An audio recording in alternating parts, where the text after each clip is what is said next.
না, এই যে কালারটা কি দিয়ে করেছে? সেটাই তো বললাম, পাক দিয়ে করেছে। মাটির বাড়ি যখন তুলবি একদম মাটিটা তোল ভালো।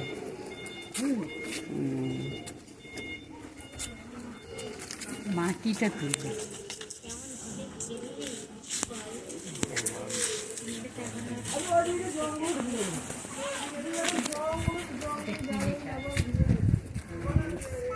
ফাউন্ডেশন।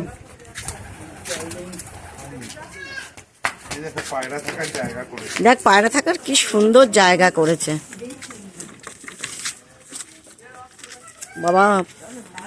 এগুলো হচ্ছে পায়রা থাকার জায়গা, পায়রারা থাকে এর ভেতরে।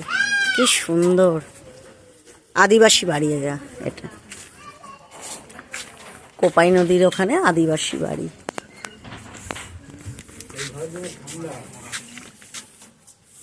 প্রত্যেকটা বাড়িতে পায়রা থাকার জন্য ব্যবস্থা, দারুণ।